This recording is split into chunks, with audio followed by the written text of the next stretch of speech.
चलो good morning दोस्तों। चलो ये આપણે લેક્ચર નંબર 6 ટુડે ઓકે। ચલો દોસ્તો આપણે લાસ્ટ લેક્ચર સુધીમાં લગભગ ડી વિભાગના તત્વોના લગભગ મોટા ભાગની લાક્ષણિકતા રાઈટ કે ડી વિભાગના તત્વો રંગીન હોય, સંકીર્ણ સંયોજનો બનાવી શકે, ઉદ્દીપક તરીકે વર્તી શકે, આંતરાલીય સંયોજનો બનાવી શકે, મિશ્ર ધાતુ બનાવી શકે રાઈટ। આ બધી વસ્તુ આપણે લગભગ ડિસ્કસ કરી। હવે આપણો એક લાસ્ટ ટોપિક બાકી રહ્યો છે, એના પછીના ટોપિક છે સરકારે ડિડક્ટ કરી દીધા છે એટલે આપણે એમાં હાલ જતા નથી। તો ચલો મિત્રો, હવે લાસ્ટ ટોપિકની અંદર છે સંક્રાંતિ ધાતુના ઓક્સાઇડ સંયોજનો અને એના સિવાયનું એક સંયોજન કે જેની બનાવટ આપણે કરવાની છે પોટેશિયમ પરમેંગનેટ। આ બે સંયોજનો પૂરા થાય એટલે લગભગ આપણું ચેપ્ટર પૂરું થઈ જશે।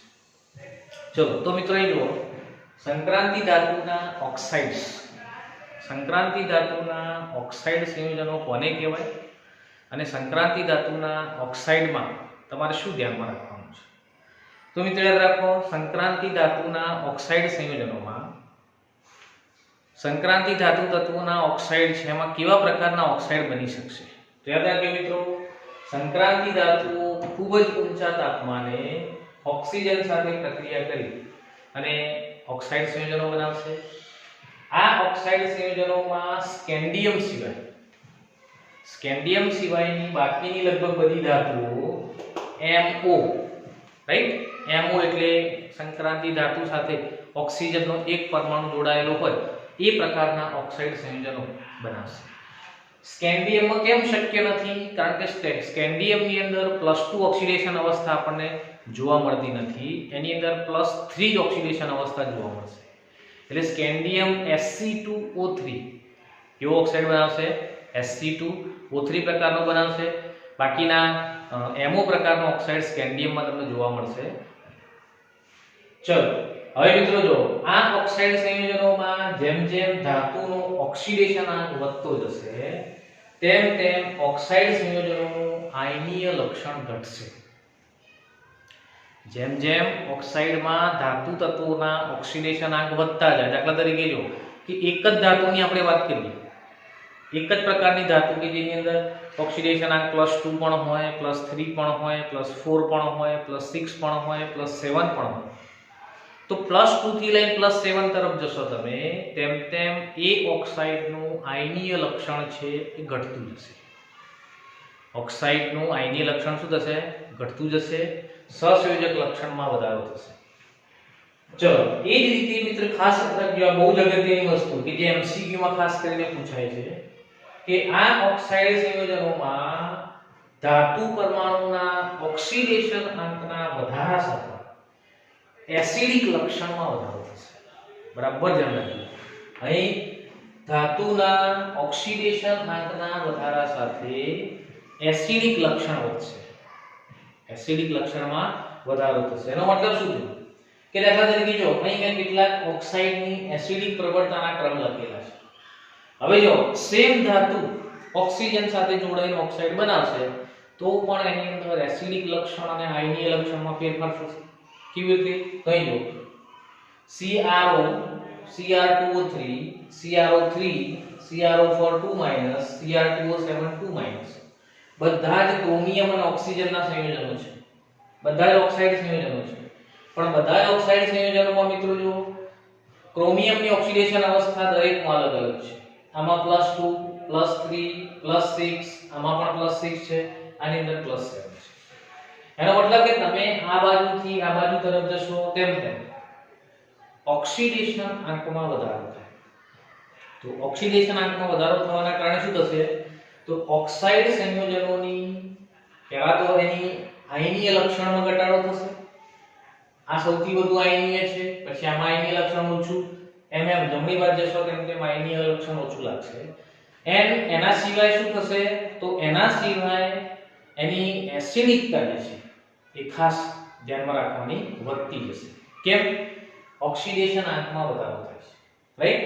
જનરલી મિત્રો આપણે આગળ તમને મેં જ્યારે ઓક્સિજનના ઓક્સાઇડ સંયોજનોની વાત કરી હતી એ વખતે કહ્યું કે ઓક્સિજનમાં ઓક્સાઇડ સંયોજનો છે એ જનરલી ધાતુના ઓક્સાઇડ છે બેઝિક હોય. ધાતુના ઓક્સાઇડ કેવા હોય? બેઝિક હોય. અહીં પણ ધાતુઓ જ છે, પણ અહીં ઓક્સાઇડ એસિડિક કેમ બનતા જશે? તો મેં તમને એ વખત કહ્યું કે જેમ જેમ ઓક્સિડેશન આંકમાં વધારો થાય, જેમ જેમ ઓક્સાઇડમાં ધાતુ પરમાણુના ઓક્સિડેશન આંકમાં વધારો થાય તેમ તેમ એની એસિડિકતા પણ વધશે. એટલે અહીં જો અહીં CrO છે બેઝિક છે.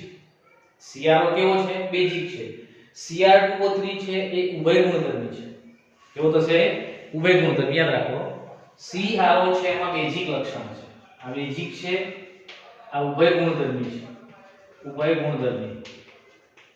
પછી અહીંથી તમે જેમ જેમ જશો તેમ તેમ એસિડિક લક્ષણ વધતું જશે. તેમ તેમ કયું લક્ષણ વધતું જશે? એસિડિક લક્ષણ. કેમ? કારણ કે ઓક્સિડેશન આંકમાં શું થાય છે? વધારો થાય છે. રાઈટ? બધા જ ક્રોમિયમના જ ઓક્સાઇડ છે, છતાં પણ દરેકની અંદર એસિડિકતામાં ફેરફાર આપણને જોવા મળશે. શોર્ટમાં એટલું યાદ રાખવાનું, જેમ જેમ ધાતુ પરમાણુનો ઓક્સિડેશન આંક વધે તેમ એસિડિક પ્રબળતામાં હંમેશા વધારો થાય. ઓકે? સેમ નીચે જો મેંગેનીઝના ઓક્સાઇડ આપેલા છે. મેંગેનીઝના ઓક્સાઇડમાં પણ જો MnO +2 છે, આમાં Mn2O3 +3, MnO4 +4 છે, Mn2O7 છે +7 છે. સીધી વસ્તુ છે કે આ બાજુથી તમે આ બાજુ તરફ જાઓ તેમ તેમ ઓક્સિડેશન આંકમાં વધારો થાય ધાતુ પરમાણુના, માટે એસિડિકતામાં વધારો થશે. સેમ અહીં પણ એમ થશે. અહીં પણ V2O3 છે બેઝિક છે, V2O4 છે એના કરતાં થોડો ઓછો બેઝિક છે, અને V2O5 છે આમ જનરલી ઉભય ગુણધર્મી કહેવાય, પણ એની અંદર એસિડિક લક્ષણ વધુ છે. આમ ઉભય ગુણધર્મી છે V2O5, પણ એની અંદર એસિડિક લક્ષણ કેવું છે? વધુ છે. કેમ? કારણ કે આમાં ઓક્સિડેશન આંક જો આમાં વેનેડિયમ +3, આમાં વેનેડિયમ +4, આની અંદર વેનેડિયમ +5 મળશે. સો ઓક્સિડેશન આંક શું થશે? વધતો જાય, માટે એસિડિક પ્રબળતા પણ શું થશે? વધતી જશે.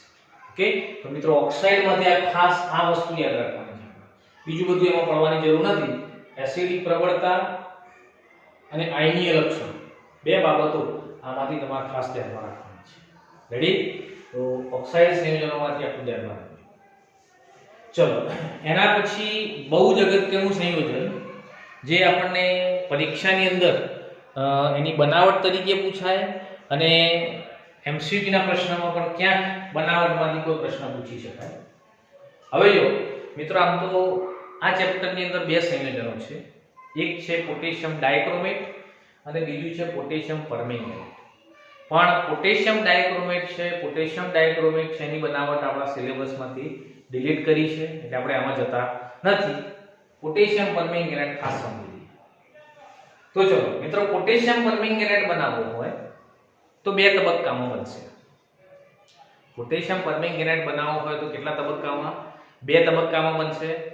પ્રથમ તબક્કામાં શું કરવામાં આવશે? તો મિત્રો યાદ રાખો, પ્રથમ તબક્કાની અંદર પાયરોલ્યુસાઇડ જે ખનિજ છે, કોની ખનિજ? MnO2 ની, મેંગેનીઝ ડાયોક્સાઇડ. MnO2 ની ખનિજ છે જેને શું કહેવાશે? પાયરોલ્યુસાઇડ.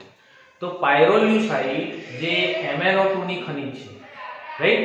એ MnO2 ની ખનિજ છે પાયરોલ્યુસાઇડ, જે ખનિજને કોની હાજરીમાં? તો આલ્કલી ધાતુ હાઇડ્રોક્સાઇડ એટલે KOH, આલ્કલી ધાતુ હાઇડ્રોક્સાઇડ એટલે કે KOH ની હાજરીમાં તમે ઓક્સિડેશન કરતા પદાર્થ સાથે KNO3 તમે લઈ લો, અથવા સીધો ઓક્સિજન એની અંદર એડ કરો. સીધો ઓક્સિજન એડ કરો, અથવા તો પોટેશિયમ નાઇટ્રેટ એની અંદર નાખો. તો એ ઓક્સિડેશન કરતા પદાર્થની હાજરીમાં જો તમે સંકલન કરશો, સંકલન એટલે એ ઓગળી જાય ત્યાં સુધી એને ગરમ કરવાનો, પીગાડ દેવાનો ટૂંકમાં. શું કરવાનો? પીગાડી દેવાનો. કોને? પાયરોલ્યુસાઇડ એટલે MnO2, રાઈટ? પાયરોલ્યુસાઇડ એટલે MnO2. MnO2 ને કોની સાથે? તો ધાતુ હાઇડ્રોક્સાઇડ સાથે, આલ્કલી ધાતુ હાઇડ્રોક્સાઇડ એટલે કે સમજી લો KOH સાથે ઓક્સિડેશન કરતા પદાર્થની હાજરીમાં એનું સંકલન કરવાનું. એનું શું કરવાનું? સંકલન. તો પહેલા સ્ટેપમાં તમે સંકલન કરશો એટલે તમને ઘેરા લીલા રંગનો પોટેશિયમ મેંગેનેટ મળશે. ઘેરા લીલા રંગનો કયો પદાર્થ મળશે? પોટેશિયમ મેંગેનેટ. યાદ રાખજો, એનો કલર ક્યાંક પરીક્ષામાં પૂછાય તો કેવા રંગનો મળે છે?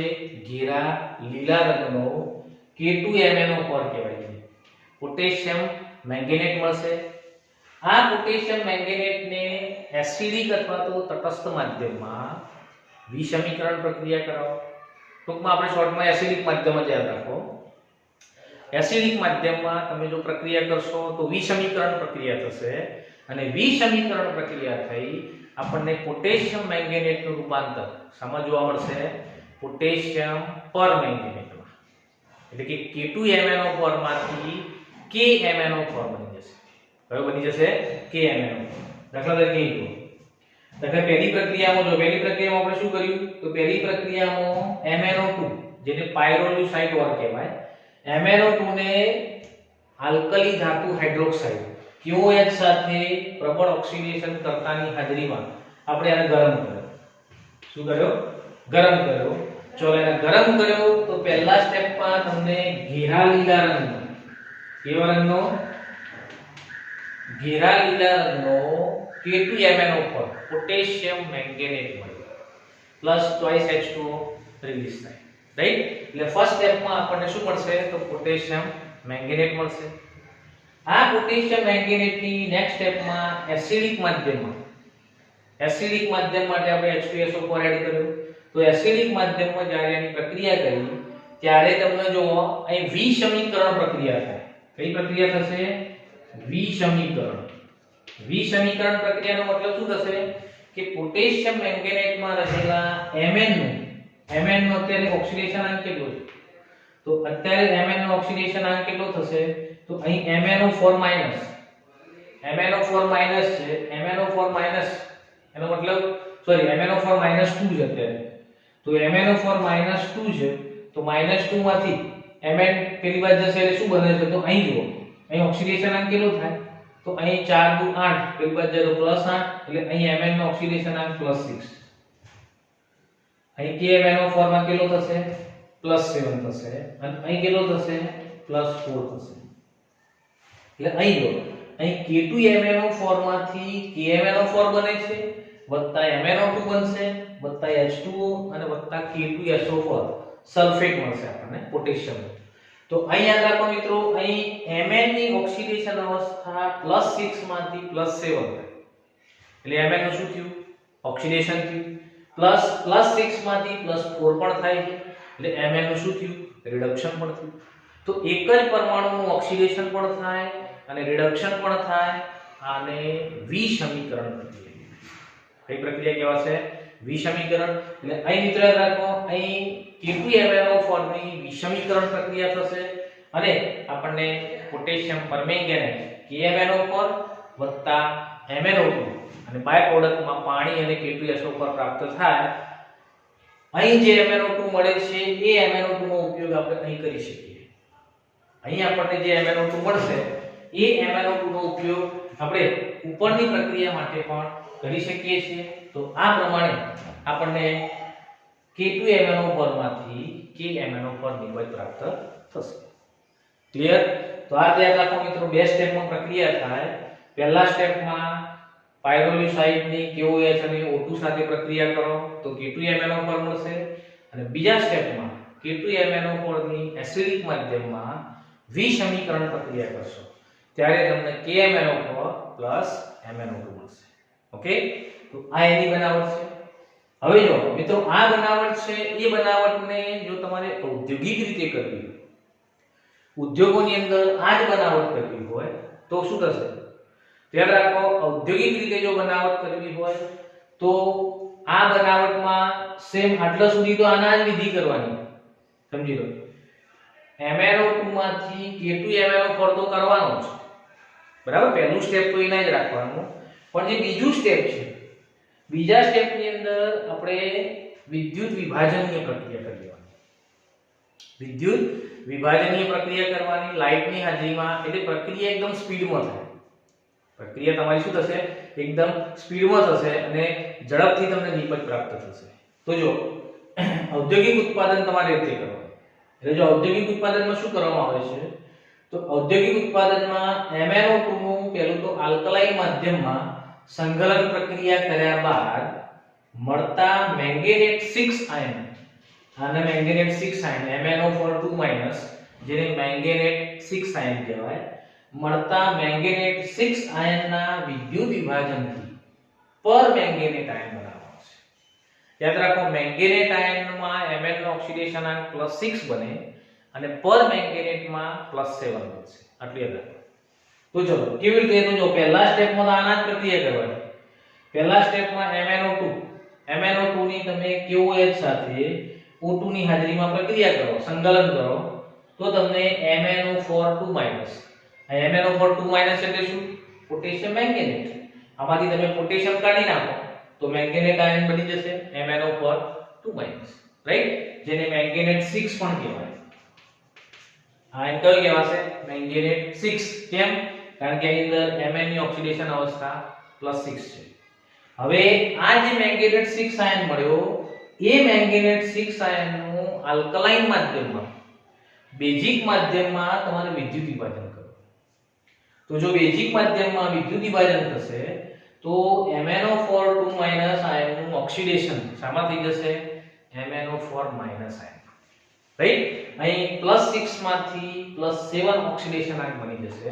એટલે શું થયું? અહીં ઓક્સિડેશન થશે અને ઓક્સિડેશન થાય એટલે તમને પર મેંગેનેટ કઈ નિપજ પ્રાપ્ત થશે? આપણને પર મેંગેનેટ નિપજ આપણને પ્રાપ્ત થશે. ઓકે, તો મિત્રો આ પ્રમાણે એની બનાવટ છે, ઔદ્યોગિક બનાવટ આપણને જનરલી પૂછાય છે. ઔદ્યોગિક બનાવટ આ રીતે આપણે કરવાની છે. ઓકે, ચલો એ જ રીતે ઘણી વખતે મિત્રો ક્યાંક MCQ નો પ્રશ્ન તમને પ્રયોગશાળાની બનાવટનો પૂછી લે. તો જો પ્રયોગશાળાની બનાવટનો MCQ નો પ્રશ્ન પૂછાય તો બુકની અંદર જો પ્રયોગશાળાની બનાવટ આપણને ઓલરેડી આપેલી છે. પ્રયોગશાળામાં બુકમાં જો અંડરલાઈન આટલી વસ્તુ કરી દેજો. પ્રયોગશાળામાં મેંગેનીઝ 2 આયનના ક્ષાર પર ઓક્ઝો ડાયસલ્ફેટ દ્વારા પર મેંગેનેટ માં ઓક્સિડેશન પામશે. એટલે જો ટૂંકમાં Mn2+ ધરાવતો કોઈ પણ ક્ષાર તમે લઈ શકો. દાખલા કોઈ પણ ક્ષાર એટલે MnSO4 લઈ શકાય, MnCl2 લઈ શકાય, કોઈ પણ. તો ચલો Mn2+ આયન ધરાવતો કોઈ પણ ક્ષારની પર ઓક્ઝો ડાયસલ્ફેટ એટલે H2O8 કહેવાય ને, H2O8 આયન સાથે જો તમે પ્રક્રિયા કરશો તો તમને MnO4- SO4 16H+, રાઈટ. આ પ્રકારે આપણને MnO4- આયન મળશે. આ પ્રક્રિયા પ્રયોગશાળામાં થતી પ્રક્રિયા છે. ક્યાં થશે આ પ્રક્રિયા? તો પ્રયોગશાળામાં. તો મિત્રો આ પ્રમાણે આપણે કે MnO4 ની લેબોરેટરીમાં બનાવટ કરવી હોય કે ઔદ્યોગિક બનાવટ, જનરલી આપણને જ્યારે બનાવટ પૂછાય આ જ બનાવટ લખવાની, પ્રયોગશાળાની બનાવટ લખવાની જરૂર નથી. પણ ક્યાંક MCQ નો પ્રશ્ન પૂછાય તો બુકમાં પ્રયોગશાળાની બનાવટ આપી છે એ ખાસ તમારે જોઈ લેવું. ઓકે, તો ચલો મિત્રો સ્ક્રીનશોટ લઈ લો, પછી એના આપણે બંધારણ અને ગુણધર્મો તરફ જઈએ. ચલો હવે મિત્રો જો એની બનાવટ સમજ્યા પછી એના ભૌતિક ગુણધર્મો કેવા હોય આ પણ બહુ અગત્યના છે. ક્યાંક MCQ નો પ્રશ્ન આપણને પૂછાય તો એ પણ આપણને ખબર હોવી જોઈએ. તો ભૌતિક ગુણધર્મો જોઈ લો. તો પોટેશિયમ પરમેંગેનેટ ઘેરા જાંબુડિયા રંગના સ્ફટિકો ધરાવે છે. રાઈટ, એકદમ ડાર્ક જાંબલી રંગ આપણને જોવા મળશે. પાણીમાં ખૂબ ઓછો દ્રાવ્ય છે.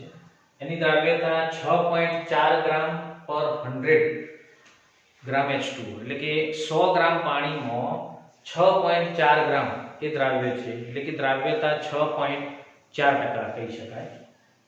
પ્રતિચુંબકીય એનો ગુણધર્મ કયો છે? પ્રતિચુંબકીય છે.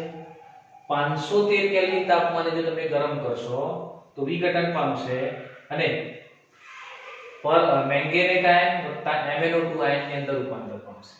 રાઈટ, જો KMnO4 માંથી K2MnO4 અને MnO2 આપણને પ્રાપ્ત થશે. ઓકે, અને વત્તા O2 વત્તા શું આપે છે? O2 અને O2 આપે છે માટે યાદ રાખજો મિત્રો પ્રબળ ઓક્સિડેશન કરતા છે. પ્રબળ ઓક્સિડેશન કરતા કેવો છે? પ્રબળ ઓક્સિડેશન કરતા, પણ એની એક બીજી ખાસિયત એ છે કે તે એસિડિક, બેઝિક અને તટસ્થ. યાદ રાખો કે MnO4 એસિડિક, બેઝિક અને તટસ્થ ત્રણે ત્રણ માધ્યમની અંદર એ પ્રબળ ઓક્સિડેશન કરતા તરીકે કામ કરી શકે છે. એટલે આ એક ખાસ અગત્યની બાબત છે KMnO4 માટે કે KMnO4 છે ઓક્સિડેશન કરતા તો ખરું, પણ એ ત્રણે ત્રણ માધ્યમમાં પ્રબળ ઓક્સિડેશન કરતા એને આપણે કહી શકીશું. ઓકે, તો ચલો, તો આટલા એના ભૌતિક ગુણધર્મો યાદ રાખવાના. ચલો, ત્યાર પછી આપણને આ બે બંધારણ વિશે કદાચ ક્યાંક 2 માર્ક્સનો પ્રશ્ન પૂછાય કે ભાઈ મેંગેનેટ આયનનું બંધારણ અને પરમેંગેનેટ આયનનું બંધારણ દોરો. તો યાદ રાખો મિત્રો, મેંગેનેટ આયન અને પરમેંગેનેટ આયનના બંધારણમાં બહુ મોટો ફરક નથી. ડિફરન્સ એટલો કે મેંગેનેટ આયનમાં Mn 2 ઓક્સિજન સાથે ડબલ બોન્ડ અને 2 ઓક્સિજન સાથે સિંગલ બોન્ડથી અટેચ હશે, જોડાયેલો હશે. જ્યારે પરમેંગેનેટની અંદર 3 ઓક્સિજન સાથે ડબલ બોન્ડ અને ફક્ત એક જ ઓક્સિજન સાથે એ સિંગલ બોન્ડથી જોડાયેલો હશે. ઓકે, તો આ યાદ રાખવાનું કે મેંગેનેટ અને પરમેંગેનેટનું જો તમને સ્ટ્રક્ચર દોરવાનું પૂછાય એકદમ સિમ્પલ છે. યાદ રાખો, જે ઓક્સિજન સાથે સિંગલ બોન્ડથી જોડાયેલો છે એ ઓક્સિજન ઉપર માઈનસ ચાર્જ છે. અહીં પણ જુઓ, અહીં સિંગલ બોન્ડ તો માઈનસ ચાર્જ, ડબલ બોન્ડ વાળા ઓક્સિજન સાથે કોઈ પણ પ્રકારનો ચાર્જ તમને જોવા મળશે. ઓકે, તો ચલો હવે આ બંને સ્ટ્રક્ચરની અંદર કઈ બાબતો ખાસ જોવા મળશે તો જો MnO4 આયન જેને મેંગેનેટ આયન કહેવાય, જે ઘેરા લીલા રંગનો, કેવા રંગનું જોવા મળશે તમને? તો ઘેરા લીલા રંગનું જોવા મળશે. પ્લસ સમચતુષ્ફલકીય આકારમાં 4 ઓક્સિજન ગોઠવાયેલા છે. ચલો, અહીં Mn ની ડી કક્ષકો અને ઓક્સિજનની પી કક્ષકો યાદ રાખો. Mn ની ડી કક્ષકો અને ઓક્સિજનની પી કક્ષકો વચ્ચે પાઈ બંધની રચના થશે, રાઈટ? એટલે અહીં જો ઓક્સિજનની પી કક્ષક અને Mn ની ડી કક્ષકો વચ્ચે સંમિશ્રણ થઈ અને અહીં પાઈ બંધ બને છે. પ્લસ MnO4 છે એ અનુચુંબકીય ગુણધર્મ ધરાવે છે. યાદ રાખો, MnO4 કેવો ગુણધર્મ ધરાવશે? અનુચુંબકીય. પરીક્ષામાં MCQ માં ભૂલ ના થઈ જાય. MnO4 અને MnO4 માં અનુચુંબકીય, પણ MnO4 ની અંદર ખાસ જોજો તો આની અંદર યાદ રાખજો પ્રતિચુંબકીય ગુણધર્મ છે. યાદ રાખો, આ કેવો ગુણધર્મ ધરાવે છે? પ્રતિચુંબકીય. એટલે આ બંનેના ગુણધર્મોમાં ખાસ ધ્યાન રાખજો, ક્યાંક MCQ માં ભૂલ ના થાય. ચલો, આના સ્ટ્રક્ચરમાં પણ સેમ બાકીનું બધું આના જેવું જ છે, પણ ફક્ત અહીં જો આનો રંગ છે કેવો છે? તો ઘેરો જાંબલી છે. કેવો રંગ છે? ઘેરો જાંબલી, ઘેરા જાંબલી રંગનો જોવા મળશે. બીજું ચતુષ્ફલકીય એના જ રહેશે. પ્રતિચુંબકીય આખા સાથે રાખવાનું. આ અનુચુંબકીય અને આ કેવો છે? પ્રતિચુંબકીય છે. અને આની અંદર પણ p પાઈ d પાઈ બંધ આપણને જોવા મળશે. ઓકે, તો આ પ્રમાણે બંનેના સ્ટ્રક્ચર પણ તમને કમ્પલસરી ખબર હોવી જોઈએ. ઓકે, તો મિત્રો આ રીતે એના બંધારણ અને ભૌતિક ગુણધર્મોમાં આટલી બાબતો ધ્યાનમાં રાખવાની. હવે એના રાસાયણિક ગુણધર્મો કે રાસાયણિક પ્રક્રિયામાં કેવી રીતે તે ઓક્સિડેશન કરતા તરીકે વર્તે છે એની આપણે ચર્ચા કરીએ. ચલો, આ પણ સ્ક્રીનશોટ લઈ લો એટલે આગળ જઈએ આપણે. ચલો હવે મિત્રો, ભૌતિક ગુણધર્મો અને બંધારણ સમજ્યા પછી KMnO4 ના રાસાયણિક ગુણધર્મો કેવા? તો જો મિત્રો, KMnO4 છે આપણે તમને કહ્યું કે પ્રબળ ઓક્સિડેશન કરતા છે. પ્રબળ ઓક્સિડેશન કરતા છે. એ એસિડિક માધ્યમ હોય, બેઝિક માધ્યમ હોય કે તટસ્થ માધ્યમ હોય, ત્રણે ત્રણ પ્રકારના માધ્યમમાં એ પ્રબળ ઓક્સિડેશન કરતા તરીકે વર્તે છે. હવે જો અહીં પ્રબળ ઓક્સિડેશન કરતા તરીકે એની એસિડિક માધ્યમમાં પ્રક્રિયાઓ આપેલી છે, બેઝિક માધ્યમમાં પણ પ્રક્રિયાઓ આપેલી છે અને તટસ્થમાં પણ છે. હવે જો અહીં ખાસ કરીને એસિડિક માધ્યમની પ્રક્રિયાઓ વધુ છે અને આપણને પરીક્ષામાં પણ એસિડિક માધ્યમની પ્રક્રિયાઓ ખાસ પૂછાય છે. ઓકે, ધ્યાન રાખો મિત્રો, આ 6 પ્રકારની પ્રક્રિયાઓ એસિડિક માધ્યમમાં તમને જોવા મળશે. આયોડાઇડનું આયોડિનમાં ઓક્સિડેશન, Fe2+ આયનનું Fe3+ આયનમાં ઓક્સિડેશન, ઓક્ઝેલેટ આયનનું CO2 માં ઓક્સિડેશન, સલ્ફાઇડ આયનનું સલ્ફરમાં ઓક્સિડેશન, સલ્ફાઇડનું સલ્ફેટમાં ઓક્સિડેશન અને નાઇટ્રાઇટનું નાઇટ્રેટમાં ઓક્સિડેશન. ઓકે, તો આ 6 પ્રકારની ઓક્સિડેશનની પ્રક્રિયાઓ આ પ્રમાણે આપણે તૈયાર રાખવી પડશે. હવે જો અહીં મિત્રો તમારી જોડે બે ઓપ્શન છે. કાં તો તમે પ્રક્રિયાઓને લખી અને ગોખી નાખો તો પણ બરાબર છે, અથવા તમને જો લખી ગોખવી ના હોય પ્રક્રિયાઓને તો હું તમને આ પ્રક્રિયાઓને સરળ રીતે બનાવતા શીખવાડીશ. રાઈટ? પ્રક્રિયા માટે શું કરવાનું તો મિત્રો યાદ રાખો, આ બધી જ પ્રક્રિયાઓ એ રેડોક્સ પ્રક્રિયાઓ છે. કેવી પ્રક્રિયાઓ છે? રેડોક્સ પ્રક્રિયાઓ. હું એમાંથી એક બે પ્રક્રિયાઓ તમને કરીને બતાવું રેડોક્સમાં, સંતુલનમાં, તો તમને ખબર પડી જશે કે બાકીની પ્રક્રિયાઓનું સંતુલન તમે જાતે પ્રેક્ટિસ કરશો એકદમ ઈઝીલી તમને આવડી જશે. ઓકે, તો જો મિત્રો એસિડિક માધ્યમમાં જ્યારે KMnO પર ઓક્સિડેશન કરતા તરીકે વર્તે અને આમાંથી કોઈ પણ ઓક્સિડેશન કરવાનું થાય અને એનું સંતુલિત રાસાયણિક સમીકરણ જો તમારે લખવું હોય તો કેવી રીતે લખાશે? તો એના માટે મિત્રો તમારે રેડોક્સ સમીકરણના સંતુલનનો ઉપયોગ કરવો પડશે. હવે લગભગ તમે મોટાભાગના બધા જ મિત્રો રેડોક્સ સમીકરણ ભણી ગયા છો, બરાબર? 11મા ધોરણની અંદર કદાચ તમને યાદ નહીં હોય, આપણે એ રેડોક્સ સમીકરણનું રિવિઝન કરવું છે. તો ચલો કેવી રીતે રેડોક્સ સમીકરણના આધારે આપણે આનું સંતુલન કરીશું? તો દાખલા તરીકે મિત્રો જો પહેલી પ્રક્રિયામાં જો આયોડાઇડ આયનનું આયોડિનમાં ઓક્સિડેશન કરવું છે. ઓકે, આયોડાઇડ આયનનું સામા ઓક્સિડેશન કરવું છે આયોડિનમાં. કોના વડે કરવું છે? તો KMnO4. હવે KMnO4 માં આપણે એનો આયન જ લેવાનો, એટલે કે પર મેંગેનેટ આયન વડે તમારે કરવું છે ઓક્સિડેશન. ઓકે, હવે જો અહીં મિત્રો યાદ રાખજો, એસિડિક માધ્યમમાં તમને એક વસ્તુ કોમન જોવા મળશે. શું કોમન જોવા મળે છે? કે દરેક પ્રક્રિયાની અંદર MnO4- નું રિડક્શન Mn2+ માં થાય. કોઈ પણ પ્રક્રિયા તમે જોઈ લો, એસિડિક માધ્યમમાં જ્યારે MnO4- આયન ઓક્સિડેશન કરતા તરીકે વર્તે ત્યારે તેનું રિડક્શન હંમેશા Mn2+ માં થાય.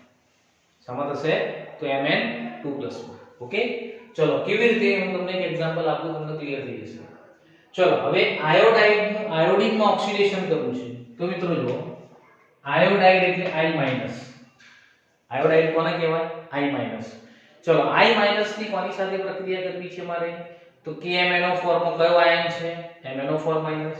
તો પ્લસ MnO4- આયન. ઓકે, ચલો શું બનશે? તો આયોડાઇડનું ઓક્સિડેશન શામાં થશે? તો મિત્રો આપણે શું કહ્યું કે આયોડાઇડનું ઓક્સિડેશન થશે I2 માં. શામાં થશે? I2 માં. અને MnO4- નું રિડક્શન શામાં થાય? Mn2+. આટલું તમને આવડવું જોઈએ. આટલું આવડે પછી H અને H+ અને H2 તમે જાતે ઉમેરી શકો. રાઈટ? ચલો હવે આટલી પ્રક્રિયા સમજ્યા પછી તમારે એનું સંતુલન કરવું. સંતુલન કઈ રીતે કરવાનું? તો મિત્રો યાદ રાખો, આ રેડોક્સ સમીકરણ છે. રેડોક્સ સમીકરણનું સંતુલન કરવા માટે પહેલું સ્ટેપ શું હોય? પહેલા સ્ટેપમાં દરેક પરમાણુનો ઓક્સિડેશન આંક લખી દેવાનો. દરેક પરમાણુનો શું લખી દેવાનો? ઓક્સિડેશન આંક. ચલો આયોડિનમાં -1 ઓલરેડી ઉપર આપેલો જ છે, I-. MnO4 માંથી Mn નો કેટલો થશે? ઓક્સિજનનો છે -2. તો Mn નો કેટલો થાય? તો ગણતરી કરશો તો +7 થશે. રાઈટ? કારણ કે ઓક્સિજનનો -2, 4 નું 8, -8 બે બાદ જાય તો +8, +8 માંથી 1 જાય એટલે +7. ચલો Mn+2 નું આપેલ છે ઓલરેડી આપણને +2, અને આયોડિન નો કેટલો છે? તો 0 છે. આયોડિન નો કેટલો છે? 0. ચલો હવે જો, હવે મિત્રો અહીં પહેલું સ્ટેપ દરેક પરમાણુના ઓક્સિડેશન આંક લખી દેવાનો. બીજા સ્ટેપમાં શું કરવાનું? જે પરમાણુના ઓક્સિડેશન આંકમાં ફેરફાર થતો હોય તેવા પરમાણુઓનું સંતુલન અને કુલ ઓક્સિડેશન આંકનો ફેરફાર. ફરીથી સમજો, જે પરમાણુના ઓક્સિડેશન આંકમાં ફેરફાર થતો હોય તેવા પરમાણુઓનું સંતુલન અને કુલ ઓક્સિડેશન આંકનો ફેરફાર. તો ચલો આયોડિનના ઓક્સિડેશન આંકમાં ફેરફાર થાય છે તો -1 માંથી 0 થાય છે. તો આયોડિનના પરમાણુઓનું સંતુલન તમારે કરવું પડે. તો આયોડિન અહીં 1 છે, અહીં 2 છે, તો અહીં આયોડિનને કેટલા વડે ગુણવા પડશે? આપણે 2 વડે. જો આયોડિનને 2 વડે ગુણો તો એના ઓક્સિડેશન આંકને પણ 2 વડે ગુણવાનો. તો કુલ ઓક્સિડેશન આંકનો ફેરફાર કેટલો? -2. આ બાજુ પણ આયોડિન I2 છે, તો I2 હોય તો અહીં પણ ઓક્સિડેશન આંકને 2 વડે ગુણો તો કુલ ઓક્સિડેશન આંક કેટલો થશે? 0 ને 0. આમાં કોઈ ફેરફાર થશે નહીં. ઓકે, તો ચલો -2 માંથી 0. હવે ચલો Mn નો ફેરફાર થાય છે ઓક્સિડેશન આંકમાં, પણ Mn ના પરમાણુઓ કેવા છે? બંને બાજુ સમાન છે. બંને બાજુ Mn ના પરમાણુ કેવા છે? સમાન છે. સમાન છે તો એમાં કોઈ ફેરફાર કરવાની જરૂર નથી. ઓકે, તો ચલો જે ઓક્સિડેશન આંકમાં ફેરફાર થતા હતા એવા પરમાણુઓનું સંતુલન થયું. ચલો એના પછી ત્રીજું સ્ટેપ કયું છે? ત્રીજા સ્ટેપની અંદર તમારે ઓક્સિડેશન રિડક્શન પ્રક્રિયાઓ નક્કી કરવાની. તો ચલો કોનું ઓક્સિડેશન થાય, કોનું રિડક્શન થાય? તો જો મિત્રો 2i - -2 માંથી 0 થાય છે. તો -2 માંથી 0 થતો હોય તો અહીં શું થયું? +2 નો વધારો થયો. એટલે અહીં શું થયું? ઓક્સિડેશન. અહીં શું થાય? ઓક્સિડેશન. અને અહીં Mn માં શું થાય? Mn માં +7 માંથી +2 થાય એટલે 5 ઘટ્યા. તો અહીં શું થયું? રિડક્શન. Mn નું શું થયું? અહીં રિડક્શન થાય. ચલો આયોડિન નું ઓક્સિડેશન થાય, Mn નું રિડક્શન. તો ઓક્સિડેશન રિડક્શન નક્કી કરી દેવાનું ત્રીજા સ્ટેપમાં. ચોથા સ્ટેપમાં શું કરવાનું?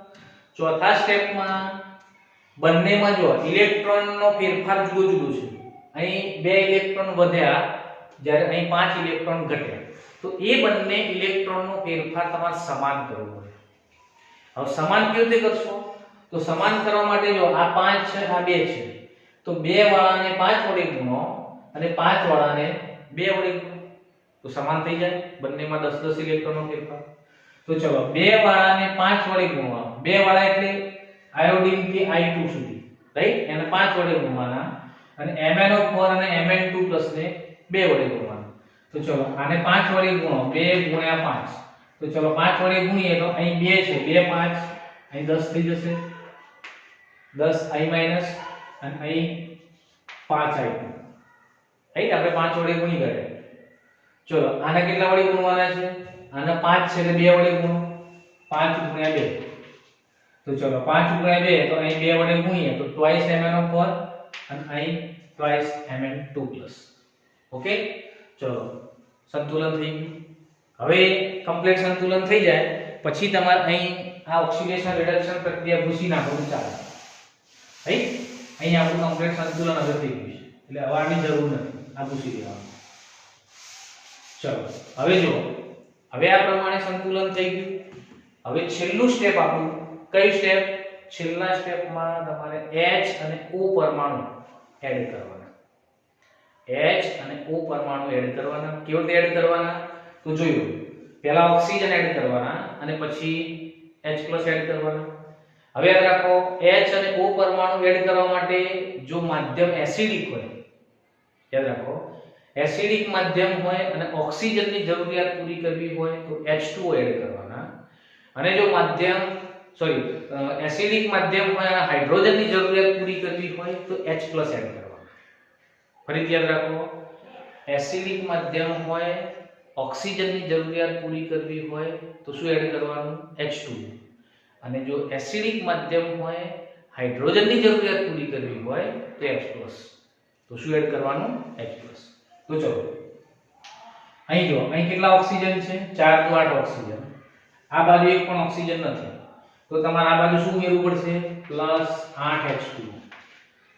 શું ઉમેરવાના? +8H2. હવે જો જે બાજુ જેટલા ઓક્સિજન ઓછા તે બાજુ તેટલા H2 ઉમેરવાના અને સામેની સાઈડે બમણા H+. આ એની કી છે. રાઈટ? H અને O પરમાણુ ઉમેરવાની કી છે.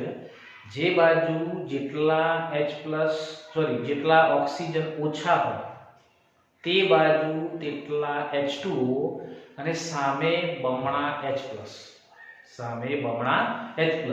એટલે અહીં જો અહીં 4 દુ 8 ઓક્સિજન છે, આ બાજુ એક પણ નથી, તો એ બાજુ 8 H2O ઉમેરી દે. હવે સામેની બાજુએ બમણા H+, તો 8 H2O ઉમેર્યા તો કેટલા H+ ઉમેરું? 16 H+ ઉમેરું. કેટલા H+ ઉમેરી દો? 16 H+. ઓકે, ચલો હવે ફરીથી પાછું સંતુલન ચેક કરો. ચલો ઓક્સિજનનું સંતુલન જોઈ લો. 4 દુ 8, તો 8 ઓક્સિજન થઈ ગયા. H+ નું સંતુલન જો આ બાજુ 16 H+ છે, આ બાજુ 8 દુના 16 H+ થઈ ગયા. ઓકે, ચલો 10 આયોડીન થઈ ગયા, 10 આયોડીન થઈ ગયા, 2 Mn થઈ ગયા, 2 Mn થઈ ગયા. ચલો હવે તમે આપણું પહેલું સંતુલન વાળું સમીકરણ જોઈ લો. 10I- twice MnO4- 16H+, 2Mn2+, 8H2O, 5Mn. Okay, તો મિત્રો આ પ્રમાણે તમે રેડોક્સ પ્રક્રિયાનો ઉપયોગ કરી અને જો સંતુલન કરશો તો પણ ચાલશે, અને જો તમારે ગોખી નાખવું હોય તો પણ ચાલશે. ગોખી નાખવું હોય તો પણ ચાલશે. ઓકે, ચલો હજુ એક તમને એક્ઝામ્પલ લઈ લઉં. ચલો દાખલા તરીકે આપણે ઓક્ઝેલેટનું એક્ઝામ્પલ લઈએ. રાઈટ, ચલો ઓક્ઝેલેટ આયન. હવે જો મેં તમને કહ્યું પહેલા તમારે એટલું તો યાદ જ રાખવું પડશે કે ઓક્ઝેલેટ આયન એટલે શું. ઓક્ઝેલેટ આયનનું અણુસૂત્ર શું લખાશે એ તમારે કમ્પલસરી યાદ રાખવું પડશે. ઓક્ઝેલેટ આયન એટલે કયો લખાય? તો આપણે યાદ રાખવાનું કે ઓક્ઝેલેટ એટલે C2O4 રાઈટ. ઓક્ઝેલેટનું ઓક્સિડેશન શામાં કરવું છે? CO2 માં. તો પેલી બાજુ શું લખાશે? CO2. ચલો કોના વડે કરવાનું છે? કયા આયન વડે? તો MnO4- આયન વડે. કોના વડે? MnO4- વડે. MnO4- નું દર વખતે રિડક્શન શામાં થશે? Mn2+ માં. આ ફિક્સ જ છે. તો ચલો MnO4 નું રિડક્શન કરવાનું શામાં? Mn2+ પ્લસ ઓક્ઝેલેટ આયનનું ઓક્સિડેશન શામાં થશે? CO2 માં.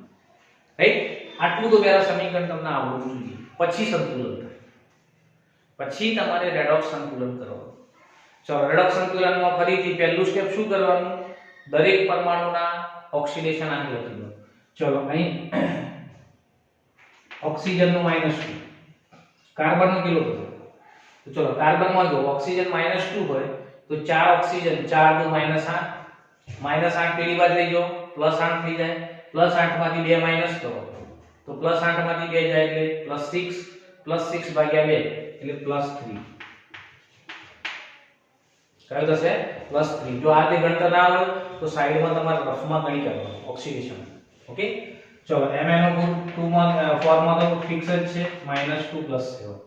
ચલો આનો ઓલરેડી -2, આનો -2 + 4. રાઈટ, ઓક્સિડેશન આંક ગણતર બધાને આવડે છે, એ પ્રમાણે તમારે ઓક્સિડેશન આંક ગણી કરવાનું. ચલો પહેલું સ્ટેપ આ કરવાનું, તમામ પરમાણુઓના ઓક્સિડેશન આંક ગણી કરો.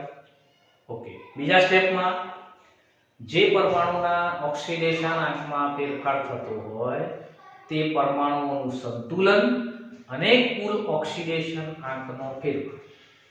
તો ચલો અહીં કાર્બનના ઓક્સિડેશન આંકમાં ફેરફાર થાય છે, તો હા +3 માંથી +4 બન્યું. તો અહીં બે પરમાણુ છે, તો અહીં કેટલા છે? એક જ. તો એનું સંતુલન કરો. ચલો સંતુલન કર્યા પછી એના ઓક્સિડેશન આંકનો ફેરફાર, કુલ ફેરફાર લખવાનો. કેવી રીતે? તો અહીં કાર્બનનો 4 હતો, 2 ગુણ્યા તો કાર્બનનો કેટલો થશે? +8. રાઈટ, ઓક્સિજનનો ઓક્સિડેશન આંક લેવાની જરૂર નથી. કેમ? કારણ કે એના ઓક્સિડેશન આંકમાં ફેરફાર થતો નથી. જેના ઓક્સિડેશન આંકમાં ફેરફાર થતો હોય એવા જ પરમાણુઓનું સંતુલન અને કુલ ઓક્સિડેશન આંકનો ફેરફાર. રાઈટ, તો ચલો અહીં ટ્વાઇસ CO2 છે તો એમાં કાર્બનનો +8. હવે અહીં જો C2 લીધો છે તો અહીં તો આપણે કાર્બનનો ગણ્યો તો અહીં C2 નો લેવાનો, તો C2 નો કેટલો થશે? તો +6 થશે. C2 નો કેટલો ઓક્સિડેશન આંક થાય? +6. ઓકે, ચલો Mn માં તો સેમ +7 માંથી +2 છે, તો બીજું સ્ટેપ ક્લિયર. ત્રીજા સ્ટેપમાં શું કર્યું આપણે? ઓક્સિડેશન રિડક્શન પ્રક્રિયા નક્કી કરો. તો ચલો કોનું ઓક્સિડેશન થાય? તો +6 માંથી +8 થાય. રાઈટ, ચલો +2 નો વધારો ઓક્સિડેશન, એન્ડ અહીં જો અહીં -5 ઘટ્યા રિડક્શન.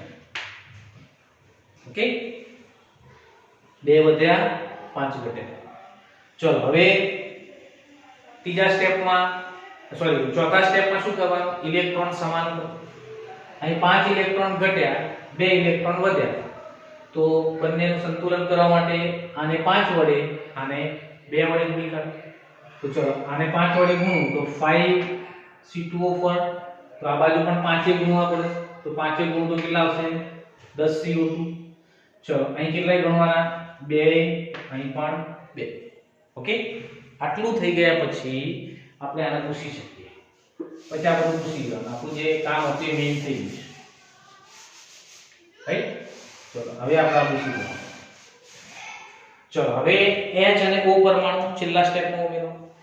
ફરીથી જો એસિડિક માધ્યમ છે, H અને O પરમાણુ ઉમેરવા માટે યાદ રાખો, ઓક્સિજન ઉમેરવા માટે H2O ઉમેરવાના અને હાઇડ્રોજન ઉમેરવા માટે H+ ઉમેરવાના. કેવી રીતે ઉમેરવાના? ફરીથી કહી દઉં, ઓક્સિજન જ્યારે ઉમેરવાના થાય ત્યારે જે બાજુ જેટલા ઓક્સિજન ઓછા હોય તે બાજુ તેટલા H2O, તે બાજુ તેટલા H2O, સામે બમણા H+, સામે બમણા H+. કોનું સંતુલન કરવા? ઓક્સિજનનું. હાઇડ્રોજનનું સંતુલન કરવું હોય તો જે બાજુ જેટલા હાઇડ્રોજન ઓછા એ બાજુ કેટલા H+ ઉમેરી દેવાના. સામે કશું ઉમેરવાની જરૂર નથી. જે બાજુ જેટલા H+ ઓછા હોય હાઇડ્રોજન એટલા H+ ઉમેરવું. ઓકે, તો ચલો અહીં જો, અહીં ઓક્સિજન પહેલા એડ કરો તો 5 ચોક 20, 20 ના 28. ડાબી બાજુ 28 ઓક્સિજન છે, આ બાજુ કેટલા છે? 20. તો કેટલા ઓછા છે? 8. તો +8H2, +8H2. તો સામે કેટલા? 16H+ ઉમેરો. 8H2 ઉમેર્યા તો 16H+ ઉમેરો. ઓકે, ચલો હવે હાઇડ્રોજનનું ઓક્સિજનનું સંતુલન ફરી ચેક કરો. તો ચલો ઓક્સિજન 5 ચોક 20, 20 ના 28. ચલો આ બાજુ 10 દુ 20, 20 ના 28. હાઇડ્રોજન કેટલા? 16H+, 8 દુ 16H+. Mn કેટલા? 2Mn, 2Mn. કાર્બન કેટલા? 10 કાર્બન, 10 કાર્બન. ચેક થઈ ગયું. ચલો હવે તમે સંતુલન સમીકરણ ચેક કરો. ચલો 5C2O4 2 2MnO4 2 16H+, 2Mn2+, 10CO2, 8H2. Okay, તો મિત્રો આ પ્રમાણે જો તમારે આને ગોખવાના હોય અને જો રેડોક્સ સમીકરણની રીતે જો તમારે આને સંતુલન કરવા હોય તો 5 સ્ટેપની અંદર જશો એટલે રેડોક્સની માફક તમારે એનું સંતુલન થઈ જશે. ક્લિયર? તો આ પ્રમાણે તમે બાકીના સમીકરણ ટ્રાય કરજો. ના આવડે તો મને તમારો કોન્ટેક્ટ કરવાનો, બાકીના સમીકરણો તમને આ પ્રમાણે શીખવાડીશ. સેમ એના નીચેના જો તટસ્થ અથવા તો નિર્બળ બેઝિક દ્રાવણોની અંદર 3 સમીકરણ આપેલા છે. એ 3 સમીકરણ પણ તમે આ રીતે સોલ્વ કરી શકો છો. બેઝિક માધ્યમ લેવાનું, એના માટે બેઝિક માધ્યમ લેવાનું, અથવા તો 3 સમીકરણ જો તમારે તૈયાર કરવો હોય તો તમે તૈયાર પણ કરી શકશો. પણ એમાં યાદ રાખજો કે એની અંદર MnO4- આયનનું રિડક્શન MnO2 માં થશે. આ બધામાં Mn2+ માં થાય, એ બધાની અંદર MnO2 એટલે કે Mn4+ માં રિડક્શન થશે. એટલું ખાસ ધ્યાન રાખવાનું. બાકી બધી કથા આ રીતે જ તમારે કરવાની છે. ઓકે, તો મિત્રો ચલો આ પ્રમાણે અહીં આપણું લગભગ એની રાસાયણિક ગુણધર્મો છે. રાસાયણિક ગુણધર્મોમાંથી આટલી બાબત આપણે ધ્યાનમાં રાખીશું. અને છેલ્લે જુઓ, છેલ્લે આપણને પોટેશિયમ પરમેંગેનેટના ઉપયોગો આપેલા છે. ઉપયોગોમાં જો પોટેશિયમ પરમેંગેનેટનો વૈશ્લેષિક રસાયણ એટલે કે એનાલિટિકલ કેમિસ્ટ્રીની અંદર લેબોરેટરીમાં એનાલિસિસ કરવા માટે ખાસ એનો ઉપયોગ થશે. એના સિવાય કેટલાક સંશ્લેષિત કાર્બનિક વિજ્ઞાનમાં એનો ઉપયોગ ઓક્સિડેશન કરતા તરીકે પ્લસ બ્લીચિંગ એજન્ટ તરીકે. શાના તરીકે? બ્લીચિંગ એજન્ટ તરીકે. કોના બ્લીચિંગ માટે? તો ઊન, રૂ, રેશમ અને કપડાના બ્લીચિંગ માટે, તેમજ તૈલી પદાર્થોને રંગવિહીન કરવા માટે આનો ઉપયોગ ખાસ થશે. એક બીજો એક ઉપયોગ એનો એવો છે મિત્રો, યાદ રાખજો, કદાચ અત્યારે એનો ઉપયોગ નથી થતો, પણ પહેલાના જમાનાની અંદર પ્રાણીઓને ગળાની અંદર ઇન્ફેક્શન થતું અને એ ગળાની અંદર થતા ઇન્ફેક્શનને દૂર કરવા માટે KMnO4 નું સોલ્યુશન છે એ એન્ટિસેપ્ટિક તરીકે વાપરવામાં આવતું. રાઈટ? એ સોલ્યુશન વડે જો તમે એના ગળાની અંદર વોશિંગ કરો તો એના ગળાનો જે ચેપગ્રસ્ત ભાગ છે એ એને મટી જાય. તો એન્ટિસેપ્ટિક તરીકે પણ KMnO4 છે એનો પહેલાના જમાનામાં ઉપયોગ. ઓકે, ચલો હવે ચલો મિત્રો, તો હવે આ રીતે એના ગુણધર્મો અને ઉપયોગો સમજ્યા પછી છેલ્લે આપણે એક્સરસાઇઝના કેટલાક પ્રશ્નો જે જરૂરી છે સોલ્વ કરી દઈએ તો તમારું ચેપ્ટર પૂરું થશે. ઓકે, તો ચલો આજે આટલા સુધી રાખીએ. Thank you. ચલો આટલો સ્ક્રીનશોટ લઈ લો, બાકીનું નેક્સ્ટ લેક્ચરમાં જોઈશું આપણે.